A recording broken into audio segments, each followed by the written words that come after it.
Welcome, team. Today we are diving into one of the most critical phases of the MLOps and GenAIOps lifecycle, monitoring performance metrics of models deployed to production. Getting a model to work in a notebook is just the prototype. Ensuring it survives and thrives in the real world is where true engineering begins. Let's get started. Let's start by defining what production monitoring actually is. It's the continuous observation of your deployed model to track its health, performance, and cost. The basics are straightforward. Deploying a model is merely the starting line. A prototype proving functional in a sandbox does not guarantee it will handle enterprise traffic. Why do we monitor? Because the real world is unpredictable. As our sources highlight, without proper monitoring, seemingly stable AI applications face unpredictable latency, spiking token costs, and compute resource misalignment. How do we achieve visibility? We build a robust telemetry backbone utilizing logs, metrics, and traces through tools like Azure Monitor. For a deep dive, understand that monitoring isn't just a technical safety net, it's a decision engine. It allows you to observe real-time trade-offs like balancing the reduced cost of a smaller model against potential drops in answer accuracy, enabling continuous optimization. Look at this flowchart to see what happens post-deployment. We move from a prototype to a production endpoint, immediately hitting real-world conditions. These conditions branch into three major risks: unpredictable traffic causing latency spikes, complex prompts driving up costs, and new scenarios leading to quality drift. Without our green box at the bottom, the continuous monitoring layer, these issues go completely unnoticed until the customer complains. Monitoring acts as our safety net, catching these signals instantly. Now we need to know exactly what we are measuring. We start with key application metrics. What are they? They're quantitative measures that give us hard data on system health and costs. The basics revolve around operational telemetry. We track latency, throughput, error percentages, and specifically for LLMs, token usage. Why do these matter? Because they are the direct drivers of user experience and your financial bottom line. An AI agent that takes 30 seconds to reply will be abandoned by users, and unoptimized token usage will destroy your project's budget. How do we track them? Azure Monitor ingests these metrics automatically when connected to your AI deployment. Diving deeper, treat token usage as more than just a financial metric. It's a behavioral signal. If your output token metric suddenly spikes 500% above normal, it might mean your model is hallucinating, generating repetitive text, or failing to trigger its stop sequence. This block diagram breaks down our core application metrics. Inside the blue box, we have the four pillars: latency, throughput, error rates, and token usage. Notice how they map to our business outcomes. Latency and throughput directly impact the user experience, note on the left. Meanwhile, token usage and error rates heavily impact the operational cost, note on the right. Optimizing an AI system requires balancing these two competing outcomes. Operational speed is useless if the model's answers are wrong or dangerous. We must track quality and safety metrics. What are these? They evaluate the actual content generated by the model. The basics are shifting. In traditional ML, we simply tracked accuracy. But with generative AI, where there is no single correct answer, we must track metrics like coherence, relevance, and groundedness. Why is this an ongoing necessity? Because of alignment drift. As our sources point out, underlying language models receive stealth updates, or users discover new ways to prompt the system, causing the model's behavior to drift away from safe baselines. How do we catch this? We use online evaluation tools that constantly sample responses to calculate aggregate defect rates. For our deep dive, safety metrics are non-negotiable. You must monitor for prompt injections and jailbreaks in real time. Protecting your brand from a rogue AI response is just as critical as protecting your database from a hacker. Let's explore alignment drift in this diagram. From our deployed AI model, we hit a critical question: what causes alignment drift? The flow splits into three real-world realities: underlying model updates, new user scenarios, and evolution of human criteria. These inevitable shifts converge to cause degraded quality and safety. To combat this, the flow ends at our orange node. Online evaluation monitors the defect rate, catching the drift before it impacts thousands of users. To truly understand why an AI system behaves a certain way, standard logs are not enough. We need the power of tracing. What is tracing? A trace offers a detailed, sequential path of a request as it travels through every component of your system. The basics rely on spans. A single trace is made of multiple spans, where each span represents one operation like querying a database or executing the model inference. Why do we need this? Because modern AI apps use complex chains. If an agent takes 15 seconds to reply, you need to know, was the database slow, was the prompt too large, or was the model API throttling? Tracing answers this. How is it implemented? We use the OpenTelemetry standard to wrap our execution steps. Taking a deep dive, traces form a hierarchy. A top-level session span contains your business logic span, which nests the model inference span. This granular, nested visibility allows an engineer to pinpoint the exact millisecond a failure occurred. Look at this trace hierarchy diagram based on the Trail Guide AI assistant. The top node is the entire session span inside it. The business logic span kicks off. It breaks into two sequential operations. First, a data retrieval span to get the hiking trails, and second, the model call span.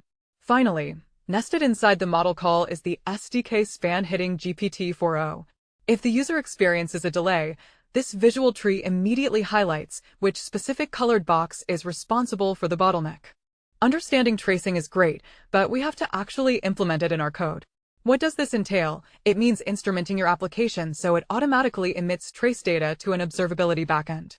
The basics involve installing specific OpenTelemetry Python packages alongside your Azure SDKs.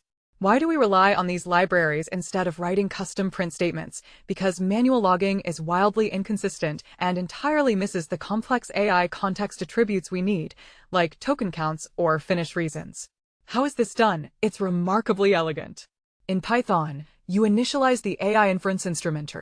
Just calling .instrument ensures every single model call is automatically traced in the background. For a deep dive into advanced patterns, if your AI outputs structured JSON data, you must wrap both the generation and the parsing logic in custom spans. By explicitly logging a parsing.success Boolean attribute, you can immediately detect if your model's output format is breaking your downstream code. This sequence diagram maps the execution flow of code instrumentation. Our AI application first initializes the instrumenter. When the app sends a prompt to the cloud AI model, the instrumenter acts as a silent observer, automatically capturing token counts and latency. Once the model returns the response, the instrumenter instantly bundles those insights and emits a rich trace span directly to Azure Monitor. The developer gets world-class observability without altering their core business logic. All this data is useless if no one is looking at it when a failure occurs. We must establish alerts and thresholds. What are they? Automated mechanisms that proactively trigger notifications when your metrics violate acceptable boundaries. The basics involve defining triggers for things like excessive latency, blown token budgets, or plummeting quality scores. Why is this mandatory? Because no engineering team can stare at a dashboard 24/7. Automated alerting is the only way to ensure rapid mitigation of live anomalies. How do you build them? You define specific alert rules directly within Azure Monitor. Let's deep dive into an enterprise-grade threshold strategy. Don't use a single binary alert. Use a tiered approach. If your quality metric hits a warning threshold of 0.65, you trigger an alert for a human to review the logs tomorrow. If it drops to a critical 0.55, you automatically pause your CI/CD pipelines. If it hits a severe 0.45, you automatically revert the model to a previous safe version. This is proactive defense. This state diagram illustrates the tiered alerting strategy we just discussed. We start in normal operation. If a metric drops below 0.65, the system enters the warning state, automatically alerting the team to schedule a review. If degradation continues below 0.55, it transitions to a critical state, triggering a protective action, pausing deployment gates. If it completely fails, dropping below 0.45, the severe state kicks in, executing an immediate auto-rollback to protect the users. Monitoring is not just a defensive tactic, it is an offensive strategy.